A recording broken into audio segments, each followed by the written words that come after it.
Hello and welcome everyone. Thank you for joining us today. I'm happy to see there's a large number of attendees on the line, and we're honored that you were able to clear your schedule for the event. My name is Kara and I'm with the AIMMS marketing team, and I'll be your host. Today's webinar is about keeping the lights on, modeling energy futures in AIMMS. Both Jerome and Francis will review these novel changes to electric power systems planning and how the AIMMS-based restore model was developed. Just a little housekeeping before we get started. Today's webinar will be about 45 minutes long. Your lines will be muted during the entire webinar, and if you have any questions during the presentation, please type them into the question box in your control panel. NSK will take note of them and bring them up at the end of the presentation. You may also hold on to them until the end yourself. We will process as many questions as time allows.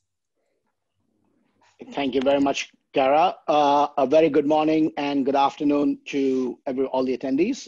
It is my pleasure to welcome and introduce our presenters, both of whom I know quite well, Jerome Yurtsin and Francis Wood, both of them with OnLocation. Jerome is a senior consultant with OnLocation. He has expertise in applying operations research, machine learning, statistics, and data analysis and visualization to better improve decision-making. He has several years of experience, both from his time at Booz Allen Hamilton, as well as his experience teaching a variety of college-level courses on statistics and mathematics. Warm welcome to you, Jerome. Frances is a director at OnLocation, and she has over 30 years of energy and environmental consulting experience, both with government and private clients. Before OnLocation, when she joined OnLocation in 1997, Ms. Wood was Director of Consulting at the AES Corporation, which is a global power company. Ms. Wood has an AB from Dartmouth College and a master's in Engineering Economic Systems from Stanford University. A warm welcome to you as well, Francis. And now, without much further ado, let me hand over to the presenters who will take you through a great webinar. Thanks, both of you. So today we're going to talk about analyzing renewables and storage using the restore model. But first, just to give you a little orientation, just give you a brief introduction to OnLocation for those of you who don't know us, provide some background about why we developed restore and the context of the modeling. What questions is it trying to answer and how is it running? Then we're going to go deeper into the restore model itself, give you a lot of details about how it operates, what its equations are, what are key parameters, and then we'll open it up for questions, have a Q&A session at the end. So first, just a little bit about OnLocation. We're a small business in the Washington, D.C. area. We're focusing on modeling and analysis, looking at energy policy questions and technologies, how the future might evolve under different scenarios, and what are potential implementation issues with different kinds of policies. As NSK said, we have a variety of clients, both on the federal side with DOE and EPA, national labs, and we also work on the private side with various energy corporations and several non-governmental organizations that are interested in supporting policy at the national level primarily, but also at the regional level in Congress and elsewhere. The National Energy Modeling System, which you'll hear a lot more about for those of you who are already familiar with it, is one of our primary models. We provide technical support to EIA as well as to our other clients in developing new features of the model as well as running the model to look at various policies. In the last several years, we've developed several new approaches to looking at different policy issues. The restore model, the carbon transport and utilization storage model, and a water model. And today, of course, we're going to be focusing on the restore model. So first, just give you a little context about this model, because it is very contextual. It was developed to run primarily in NEMS, although it can also be run as a standalone model. So again, just a little bit about NEMS for those who aren't already familiar.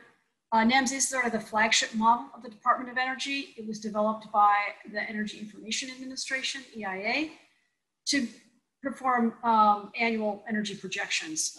As many of you know, they put out an annual energy outlook each year, and NEMS is used to produce those set of projections.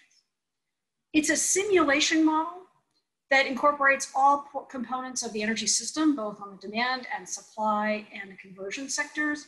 It runs annually, and it runs out to the year 2050. And those are sort of relevant characteristics as we talk about looking at restore at a completely different temporal level. Another interesting feature and important feature of the model is it's modular. It is actually made up of multiple models. Each one of these boxes on this page is actually a model itself. And different techniques are used in different models. So optimization techniques are used in industries where, in fact, the industry uses it, such as electricity capacity expansion and dispatch and petroleum refining. And other techniques are used in other models. And today, we're focusing on the electricity sector, the electricity market model, which is down there at the bottom. And in particular, the submodule that's written in AIMMS that looks in much more detail at electricity storage and the temporal pattern. By temporal, I mean the time of generation throughout the year for renewables. So why storage? So one thing that probably most of you know is electricity is an unusual commodity in that it must be produced simultaneously as it's consumed. It's not something like toilet paper where you can run out and buy a lot of it, put on a shelf, and you have it when you need it, which we all are now familiar with doing. But instead, it's simultaneous, with the exception of storage. And what we're seeing is through time now, as more and more renewables, and especially solar photovoltaics or PV, are added to the grid, the load that must be met by the dispatchable generators, these are the generators that you can turn on and off and the operator can control, these now must cycle up and down more. And you can see the California ISO made this famous duck curve back in 2013, which in fact was prophetic. It actually has been coming out. Whereas as the sun, given that the sun shines in the middle of the day, it means that as you have more and more solar on the system, the belly of the duck, those midday hours now, are getting lower and lower in terms of what other generators you might need to supply. And in fact, in some hours, on some spring days, you may have so much solar energy when you don't have much power demand that you can't use it. Well, if you can't use it, then your price is zero, which means that's a great time for a storage to store. It's really cheap electricity. And then in the evening when the solar panels can no longer generate, now you have a real need for power. And so now you're going to have high prices. And so this makes the opportunity for storage much more valuable. But to look at it, you need to have this temporal resolution. You need to be able to see the electricity sector hour by hour. And as you might recall, I said, well, we're running out annually to the year 2050. Well, we can't afford to look hour by hour for 30 years, or this model will take a week or more to run. So that sort of sets up the scene about what are we trying to do and what's important about storage, especially in this NEMS context. So a little bit more now about the electricity model. So that was that whole box at the bottom, of which restore is one component. And rather than give you a whole webinar on EMM, which would be quite doable, I'm going to focus on the parts of EMM that are important, again, for this interaction with the restore model. So first of all, we have the electricity demands being determined by the demand models of NEMS, the residential, commercial, industrial sector. They are passing to the electricity model information about electricity demand by end use. So how much electricity in a year is used for air conditioning? How much for industrial manufacturing? And each one of those has a shape. You know, their electricity demand in the residential and commercial sectors tend to be very focused on the day hours, especially in the commercial. You have all the air conditioning loads, you have lighting, all those sorts of things, and not as much at night, whereas industrial loads are sort of 24/7, a lot of them running all the time. So these annual loads are passed to the demand shaping part of the electricity model, which basically constructs the load shapes. And it considers 864 time periods per year when it does that shaping. And those 864 come from a look of 24 hours a day for each month, for the 12 months, and then looking at 3 different day types, weekday, weekend, and peak day. And the idea is that it's hard to tell the difference between loads between a Tuesday and a Wednesday, but very different between a Tuesday and a Saturday. So you need that distinction between weekdays and peak days. And Jerome's going to talk a little bit more about that in the restore context because it's also important for restore. So once the demand has been shaped, and for each region. It then goes to the capacity expansion model. Actually, now it goes to restore, but I'm going to go through the main part and then I'll come back to the restore. So capacity planning is basically trying to decide what are the retirements and capacity additions that need to be made to supply electricity reliably over the next X years out to 2030. So it looks at looking out in the future. Because it's looking, it has this high level view, and it's looking at every single power plant in the country when it's thinking about, with some aggregation, but not a lot. It has a much more aggregated view of time. So instead of looking at 864 periods, it looks at 9 periods per year, where the 9 periods are 3 for the season and then 3 different load levels within that, not chronological. Again, that becomes important for the renewables, especially for the photovoltaics. Then there's also a dispatch routine in which, after the capacity planning model has developed what new capacity is going to be built, what's going to be retired, the dispatch model then actually dispatches that power, also using the 9 periods, and then you go off to the pricing. So what we found originally when we had this new world of a lot of photovoltaics and wind, that these 9 periods were sort of missing this whole important part about how generation is now in different periods, chronologically important between day and night and between different periods. And so we created Restore here that basically at the moment looks at 576 periods, which again, Jerome will talk more about, but basically again has an hourly view. So what it can do is it now can inform, has information from the capacity planning model and the dispatch model about generator costs, and can actually now do a much finer resolution of this look at how the renewables are operating, how the storage could be deployed cost effectively, and that then feeds information to the capacity planning model about the value of storage so it can make decisions about how much storage should be built. So the next slide now just gives you a little summary before Jerome goes into more detail about it. So as I said, the submodule of Restore is looking at hour by hour loads. So again, it can now see that belly of the duck when it happens. It can be run standalone or in conjunction with NEMS. It was designed primarily to run with NEMS, but as a standalone model, the parameters could be changed and you could actually pull out more resolution if you wanted. And as it's running, and again, you'll hear more about it from Jerome, but the EMM, the Restore model is passing back to the capacity planning model information about arbitrage value. And by arbitrage, what we mean is that value difference between buying low, when the price is low and the demand is low relative to the supply, that relative about when you're discharging it and now you're able to sell to the grid the high price energy. So it's that difference between the low price and high price, net of course any losses, that we refer to as the arbitrage value.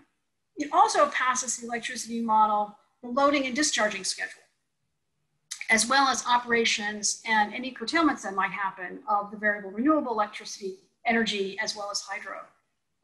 Again, so it has this much finer hourly view that then can be passed back and reshaped into the 9 segments, so that when the EMM is doing its final dispatch, it knows for each of those 9 segments how much renewables are available, what was the storage, and then it can dispatch the rest of the fossil units around it, fossil and nuclear and other conventionals. So this version of Restore, we're focusing mostly on this arbitrage energy value. There's also value to meeting capacity reserves. Won't go into it for those of you who are not as electricity oriented. It's important not only to provide the energy hour by hour, but you also need to provide the capacity, the ability to provide power at a peak time. So that information, that storage value is also considered in the EMM context.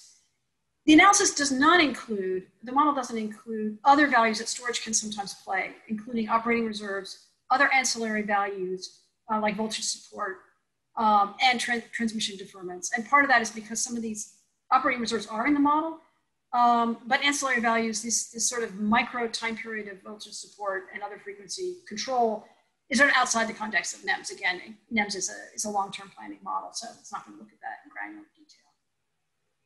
So with that, I've sort of given you the intro. Hopefully that gives you some context for what we're trying to accomplish here.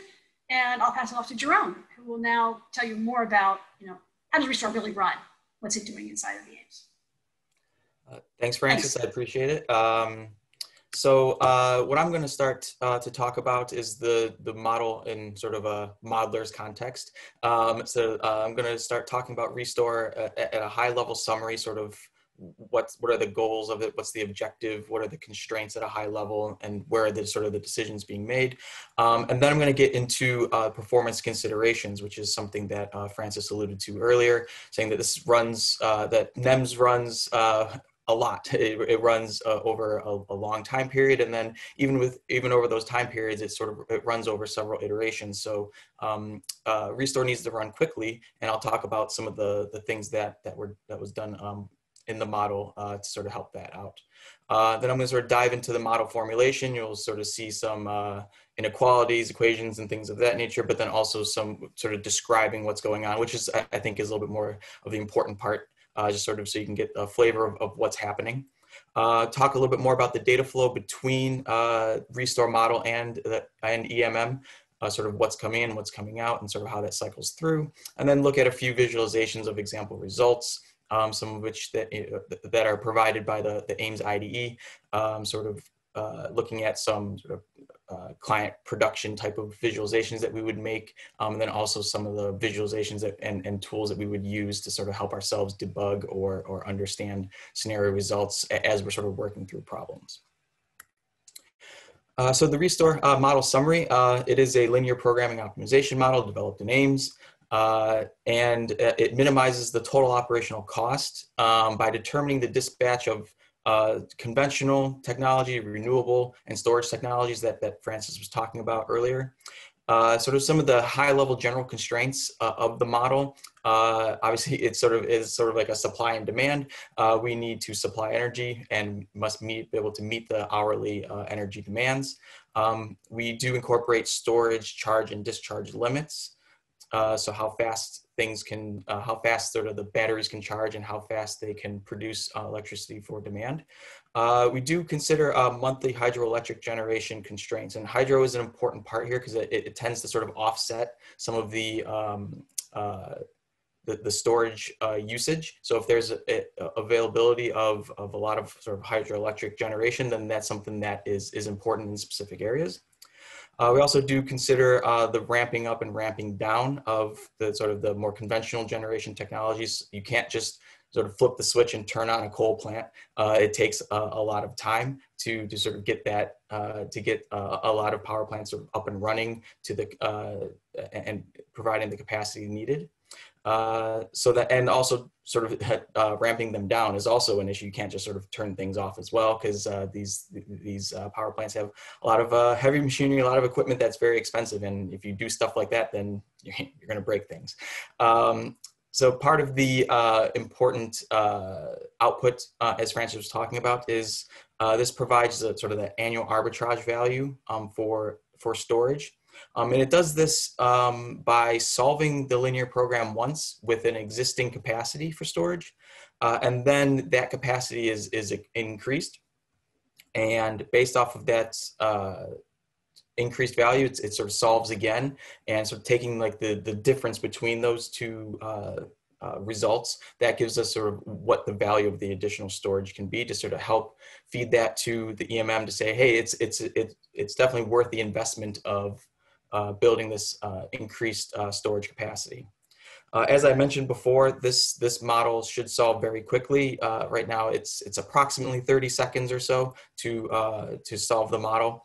And this is because it runs twice, as I was just saying. It runs with an existing capacity, it runs with an increased capacity, and it runs every year, so over like a 30-year time horizon. And then it runs those horizons sort of, we need to run through that for a couple iterations. So this model does run a lot. So it was very important to make sure that this model runs very quickly. And that's where we get into sort of some of the things I'm going to talk about now, which were considerations that we sort of needed to make in order to get that performance where we needed. Francis already alluded to date types. So if you sort of, Restore needs to look at sort of dispatching and things hour by hour over a year, That's 8,760 hours in a year. Just one of those numbers that you get used to when you're working with energy a lot. But we used the day types that were already used in the EMM that Francis talked about. There's a couple different ways that this model can be sort of configured. At OnLocation, we sort of have a configuration within NEMS that uses 576 time periods. That's where you sort of saw that number before. As the 24 hours in a day, we have the 2 day types per month and 12 months per year. Multiply all that out, you get the 576. And a weekday, sort of have between 18 and 22 of those per month. A weekend, between 8 and 11 days. So each of those are considered specifically for the month that is in the model that it's solving through at a particular time. Additional configurations sort of see that we have like a peak day as an option as well, 1 per month. That increases the number of sort of time periods that this model solves for to 864 that we sort of saw before. So it depends, depending on your scenario, you may want to have that extra peak day if that's something that is extremely important. The energy stored can flow from one day to the next within the same month, but again, depending on sort of your configuration, you may want to restrict the flow between different day types to again help solve the problem more quickly. If you allow weekdays to flow into weekends and the peak days and things, that is sort of a little bit more of a realistic approach. But again, it does incorporate more things that happen in the model, and that can increase solve time. So again, depending on your situation and what you're looking to accomplish, you can have a couple different configurations based off of what you're looking for. Technology grouping is another way that the restore model sort of slims down what's in the EMM in order to improve performance. The EMM makes decisions at the generating unit or power plant level, which are in the thousands. So it's making decisions of saying, we need to build another plant of this type, or we need to retire a plant of this type, or we need to retrofit a plant of this type to, in order to meet demand or to meet policy goals and everything like that. So that's sort of the lens in which EMM is solving for. Is like, what should I do with this plant? That's not really what the restore does. The restore is looking more at, okay, well, give me a bunch of plants, that's fine, but I'm more worried about what's happening hour by hour, what's more happening over the time horizon. So that level of granularity of the power plants is not necessary in restore. And if you were to include that would just blow up the LP. And if you're familiar with that type of thing, that's not good. So many of the generating units of the same technology type, they have similar sort of marginal generation costs. So what happens when data comes into restore is those are sort of grouped together. And we sort of have an example of, I think that these are some marginal costs for coal plants. So looking at that, you sort of see that we group these things together and then just sort of add their capacity as sort of, you can sort of think of, instead of thousands of little power plants, there's sort of maybe dozens of really big power plants. In the context of restore, that's the same. It doesn't really matter. So, so making that generalization reduces the dimensionality of the problem and helps with solve time. So let's dive into the sets, parameters, and variables. This slide, there's a lot happening here, I understand. So don't really, this is just sort of to introduce some of the notation that you're gonna sort of see in the equations and inequalities that are to come. But like I said at the beginning, more focus on the words that are on the slide and that I'm gonna talk about as opposed to the actual sort of letters and numbers and everything that's on the slide. But I do wanna point out a couple of the variables. You sort of, when you see the letter G, that's talking about generation from a technology, whether it be a conventional technology like coal or oil, gas, and things like that, or when you see the letter S, that is sort of that's referring more to the storage aspect of what's coming in, what's coming out, and then also stored energy as well. So those are the things I sort of want to highlight a little bit here before, as we sort of dive into the model a little bit more. So if you have a linear programming problem, you have an objective function, and that's sort of where things tend to start. So that's where I'm going to start. The objective of Restore is to minimize the total operational cost over an annual time period. The first term of the objective function here represents the operating cost of the storage technology. So it's your cost coming in and the cost coming out. That's assumed to be the same cost as well. That part is taken care of in this part of the objective function. And then the second term represents the generation cost of sort of the more traditional technologies. And that's what we see here, highlighted in green. So let's start diving into the constraints of generation and demand.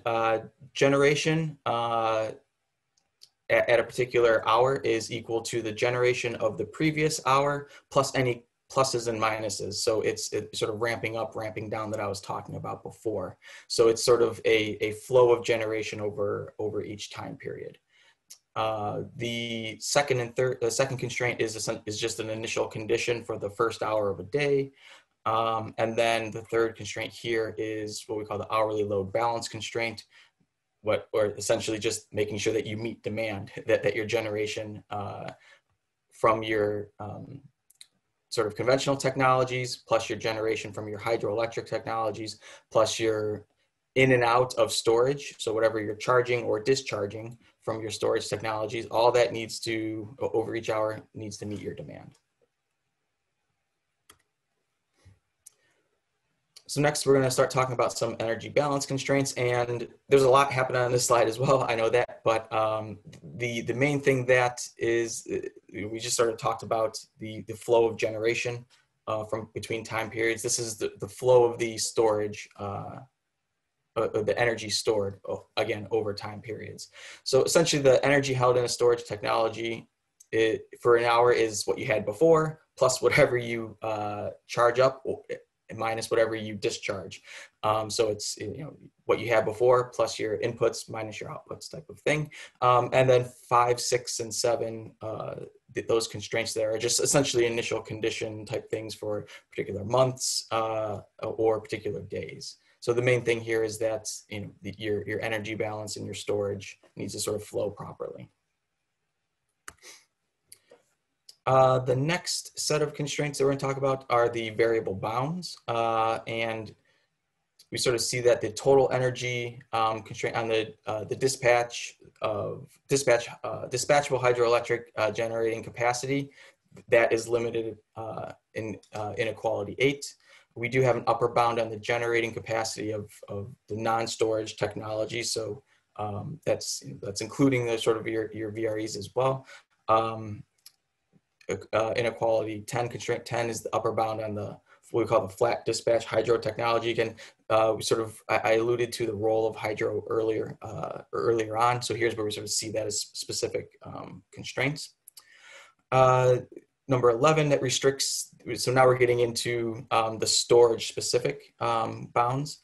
Restricts the charge and discharge rates of the storage technology. So you can only you can't discharge all of a battery in 1 hour necessarily. You need to be able to have realistic constraints on that. Number 12 limits the total energy storage capacity for each storage technology. So you can't charge up a battery infinitely or anything like that. If you have a fixed number of batteries, that means you have a fixed sort of storage capacity there. So make sure you can't violate that. The 13th inequality here is the ramp rates. Those are limited as well for the generation, for the other generating technologies. So you increase it or decrease it from hour to hour based off of what the model determines, but there is a limit to how much you can do that. And this is taking care of making sure you don't flip the switch on of a coal plant too quickly or turn it off too quickly in an unrealistic way. So now we work through a lot of the, so a little bit of the math jargon there, I guess. You plow through the constraints and all of the sort of modeling parts. So let's look at how the data flows into Restore and what's coming out of it, how it supplements the EMM, and sort of what that cycle looks like. The Restore uses data coming directly from EMM as well as other input files. And as I mentioned before, it solves for minimum cost dispatch of generating and storage capacity. But we sort of let's look at some of the demand parts that are coming from the EMM.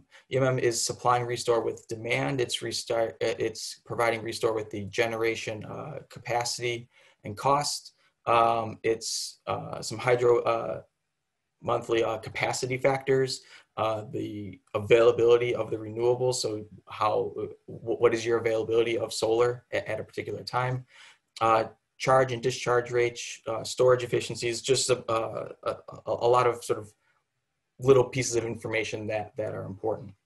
But then also it incorporates some local input data, so like the ramp up, ramp down rates, how fast can certain technologies sort of turn on and turn off.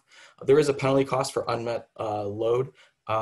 That's also something that can be changed based off of your particular scenarios if you're looking to do something like that.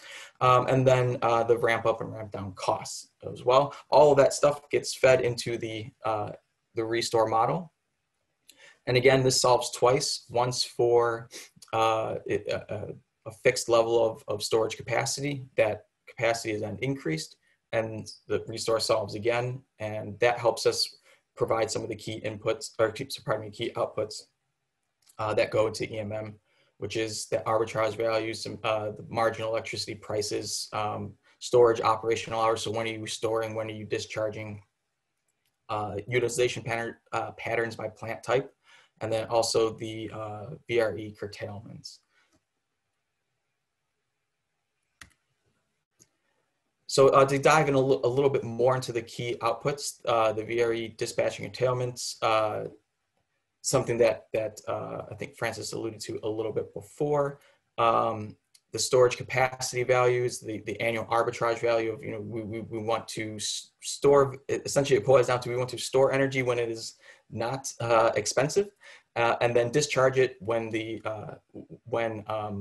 load is increasing and the prices are higher.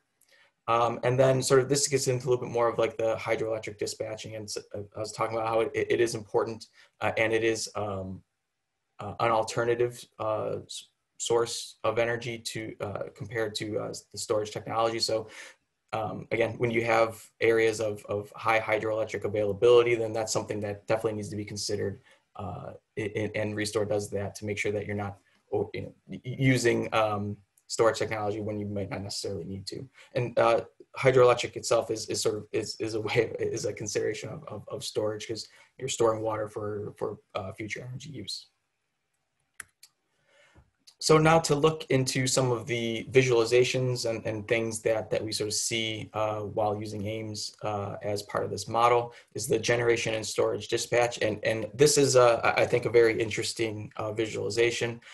We see here, if you look at this blue line as it goes across a 2-day period, this blue line represents the load or the demand that needs to be met hourly.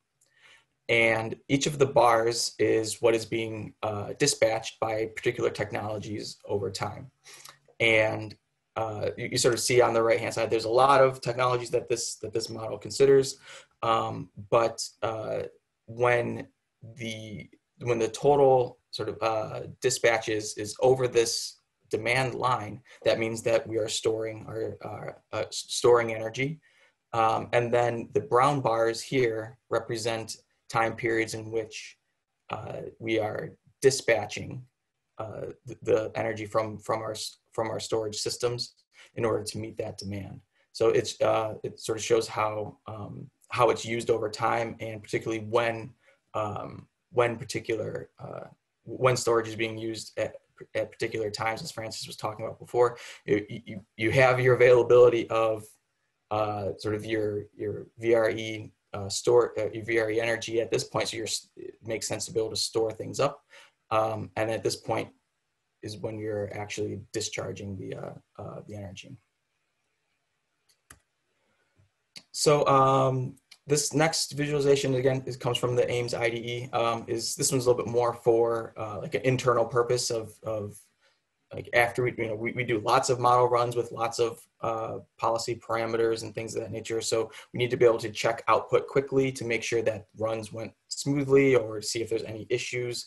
So this is just an example of how we use the AIMMS IDE in order to quickly, we mock up a few of these things as well, just to sort of make sure we can run through the output data quickly to see if there are any issues. So this is showing the visualization itself is maybe not the most interesting part, but what we're looking at here is across across the EMM regions, sort of looking at the generation dispatch by particular technology. So this gives us the ability to look at, okay, let's look at what coal is doing, let's look at steam, let's look at nuclear, and see if there's any issues with the output as we go sort of hourly through the model.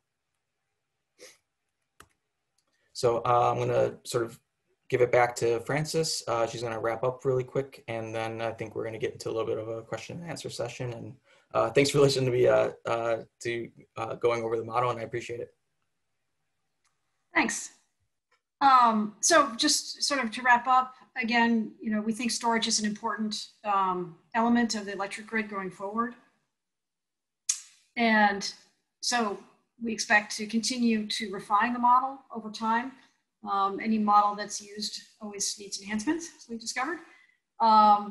So one of the things is to look more at how Restore is contributing, how storage contributes to capacity values, as well as potentially introduce operating reserve capability as well. We're not sure that that's going to be valuable, so a key question will be to look at how much revenue we're talking about from operating reserves and whether it's worth the complexities of hooking it in. But we're definitely going to be looking more at capacity values as well, thinking about value stacking, about simultaneity of storage providing multiple values. Something else that we're interested in doing is thinking about other applications for Restore. Because of its granular view, it seems ripe for also looking at other issues like timing of electric vehicle charging. Again, in the NEMS context, we have demand models that are looking at electric vehicles. And so the ability to tap into the demand that electric vehicles produce and looking at the implications of potentially alternative policies or alternative consumer behavior about the timing of that charging, we would have a much more granular and better view if we can connect it to Restore than looking just at the EMM as a whole. So those are some areas of virtual exploration. And thanks again for listening. And if you have further comments and thoughts, feel free to reach out to us. Our emails are here and also the website. And I'll hand it back to NSK. Hey, Jerome and Frances, thank you very, very much. That was rapid fire and extremely knowledgeable as well. So thank you for that. We do have some questions that are teed up. I'll pose them here.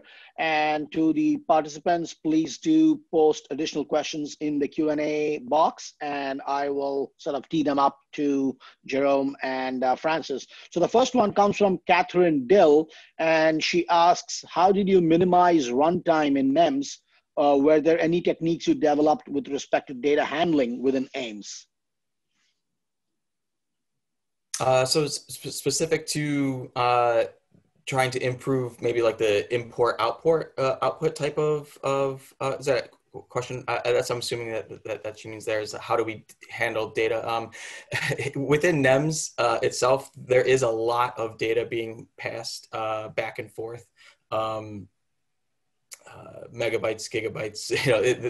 There is a lot of information in terms of how to and to be completely honest, the whole aspect of NEMS, that this is just a little bit of a part of it. So that's an interesting question to sort of see how we can improve runtime by data handling from NEMS as a whole. That's sort of a daily question that we're trying to improve upon. But at least in terms of Restore, it's a small portion of the data that we're bringing in from NEMS. So it really isn't that part, it isn't really much of a consideration for Restore. It's more of the solving aspect.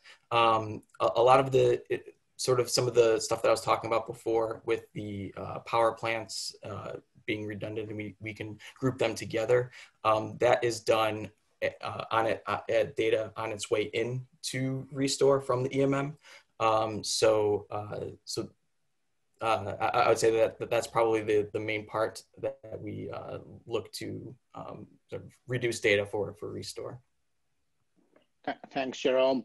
We've got a couple of questions from Russ Philbrick. The first one is there any consideration of how forecast uncertainty impacts outcomes, particularly inter or intra-day? And then he has a follow-up as well, asking if you model storage efficiency, and if you do, how do you manage impacts of negative prices on simultaneous recharge and discharge? Well, why don't I start off with that first question about uncertainty. NEMS is a deterministic model, as is restore. They're LPs. So in that sense, they're not stochastic. So they're not taking into account that kind of probabilistic result. However, one of the biggest places that uncertainty comes in power modeling is the ability to reliably provide power at any given time.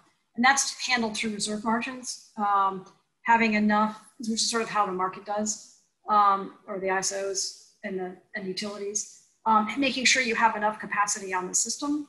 And we did recently, there have been changes made to the modeling of representing those reserve margins in thinking about it's no longer just meeting that peak hour load that has to be considered, but also the fact that with these intermittent renewables, variable renewables, that you need to be able to meet the net load, which is the amount that after you have the renewables, how much of there is. And then it becomes important what that peak load is. And so what we look at is over multiple hours that are close to peak, how much capacity do you have, and do you have enough for reserves, and also thinking about the fact that some of these renewables may or may not be available at that time. And so they're assessed sort of a probabilistic average of their availability in the hours in which you have these high loads.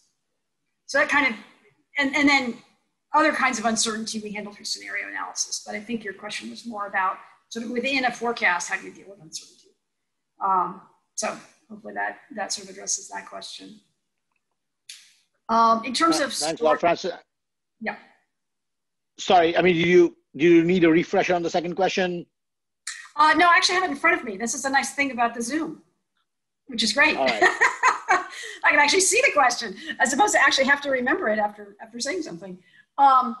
So your second question. So yes, the model considered storage efficiency. The amount, I think Jerome mentioned, the amount of electricity you get out after charging is not the same amount as what went in. So in that sense, it does include storage. It does include efficiency. The second part of the question is actually more challenging, which was about how do you deal with negative prices? In general, NEMS is normally run without restore seeing negative prices.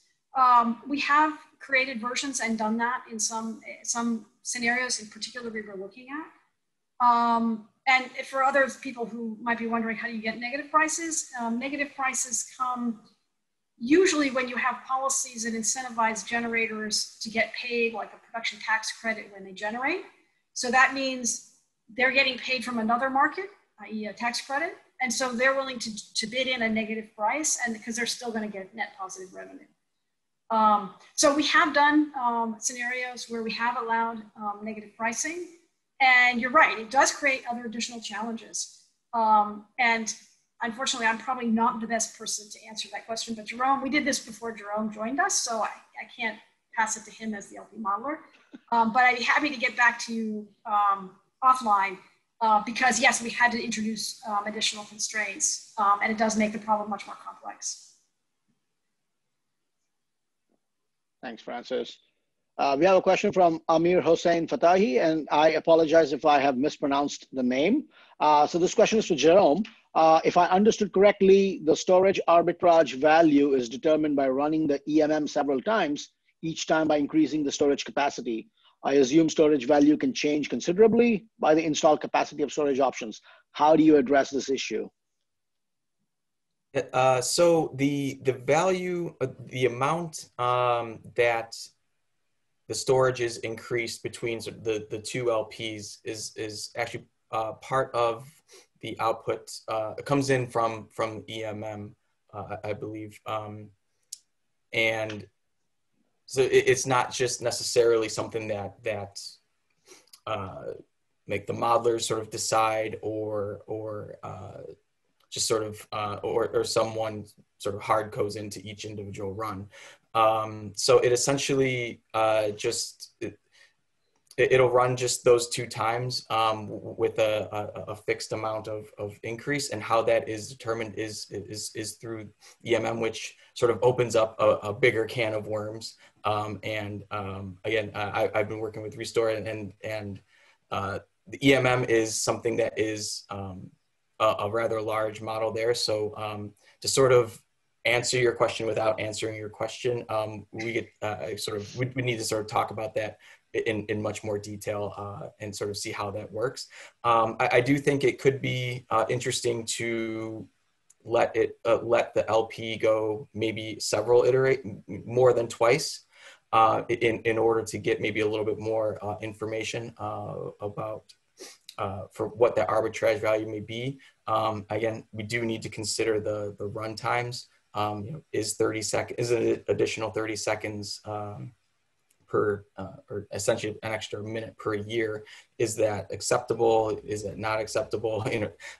If we wanted to run 3 scenarios, I think that's something that could be interesting to look at. And then also maybe making more improvements to reduce that runtime. I think those are all valid ways to continue to approach this problem. But essentially, to sort of answer your question a little bit, is the values, the amount that is increased between those sort of the 2 LPs is sort of comes from EMM, and it's but I think it could be something that is sort of detailed in specific policies and things of that nature as well. Yeah, just to jump in a little bit on the EMM side. So the EMM uses information about peak load and about how much storage you already have to figure out what that increment is.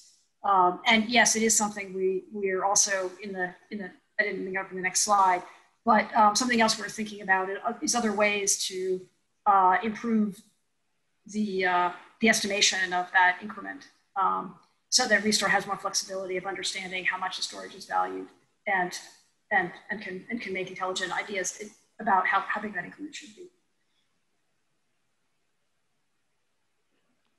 Thank you, Jerome and Francis. Here's another one from Jose Benitez, sort of teeing off from the earlier discussion on arbitrage. How do you account for perfect arbitrage in optimization modeling and less than perfect in practice with regards to battery charge or discharge operations? Well, Jose, this question is interesting, and it's a bigger question actually that has to do with in optimization models. We're optimizing. The real world, we all know, doesn't really optimize. It comes close sometimes, especially in power markets. It has more opportunities to come close, but there is no perfect in the real world. So yes, we're sort of projecting that storage operators are operating optimally, and of course, it sort of also goes back to that question about uncertainty. Is in the real world there is uncertainty, but we're assuming that storage operators have information, have good, in a sense, they have good projection, those short-term projections, the hour-ahead market and other things to tell them, when is demand going to be high, so that they know that they want to be charged, and understanding what power patterns are, what wind patterns are, what solar patterns are, what the grid looks like, and that through operational experience, they can get closer to optimal. But of course, a model is a model. It's an abstraction of the world. So there is that question about, there always remains that issue about the perfection versus the actual that might occur.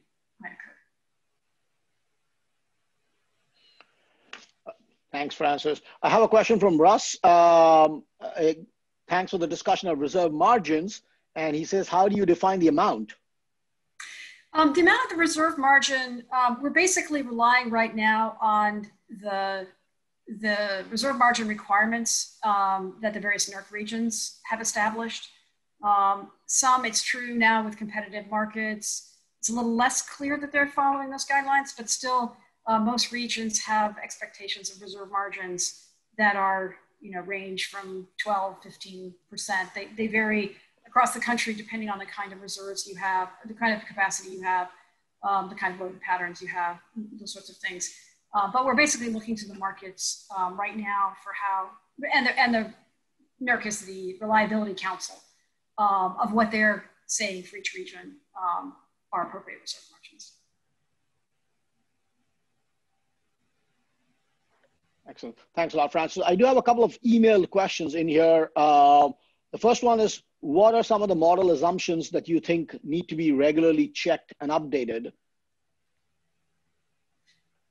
I'd say one of them is the costs of the batteries. Battery costs are coming down in time. EIA actually just yesterday, for people who follow the EIA or the day before, the Today in Energy series they do, the analysis they've just done suggests that battery costs have fallen by 70% in the last several years, which is huge. Now, there may be other things associated with that cost reduction, in part having to do with the size of the batteries. The batteries that are being installed are getting larger. Having more storage, which means the dollar per kWh is declining just because of size. But still, and everybody who follows electric vehicles know that Tesla batteries are coming down and are projected in BNEF. A lot of people projecting increased battery costs. So I think that's one thing that you always feel as a modeler like you're chasing your tail about the technology costs in these fast-moving markets, understanding that they, how they're doing, and you want to have your, and we do in the model give the model changing costs over time. So we can reflect those future expectations about cost reductions, but they definitely need to be looked at all the time. Also potentially looking at some of the parameters involving the charge and discharge, the number of hours of storage, and those sorts of things. Thank you, Francis. And I think we might have time for one last question here. I have it here. Can you provide more information about the aggregation of the other dispatchable technologies? Jerome, do you want to answer that? I'm going to a little bit about what the technology breakout and that sort of thing is. Sure. And as we sort of saw, I'll go back a couple slides, I think, if I can. There we go. We sort of see the technology groupings that we have here. So everything sort of those sort of thousands of plants and things of that nature that I was talking about before, they all sort of fall into these categories. So this is sort of the part of the grouping that we have in the Restore model.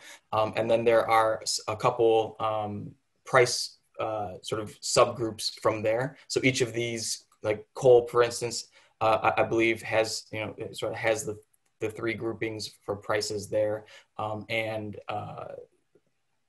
things like nuclear, I believe have three as well. I'd have to sort of figure out specifically what they are, but essentially this gives like the general breakdown of the technology grouping by type. And then each of these has, I believe, up to three sort of price sort of windows that help us sort of get that aggregation by type, by price, due to the marginal cost. Thanks, Jerome. A quick follow-up from Amir Hussain.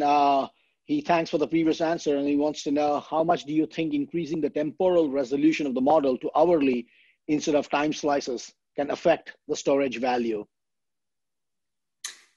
Interesting question. And in fact, in our sort of standalone mode, that's something we want to explore more to understand whether this collapsing of the day types has a significant effect or not. Our hypothesis going in is that we've already captured the main resolution about the times by distinguishing the weekdays and the weekend days that have very different loads. and that by expanding those out, it shouldn't really change the value very much. So I think that's the,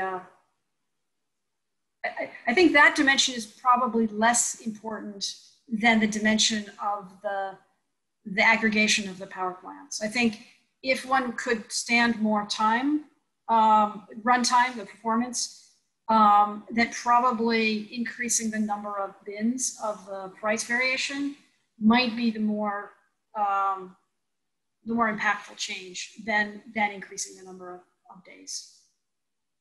But that's a hypothesis.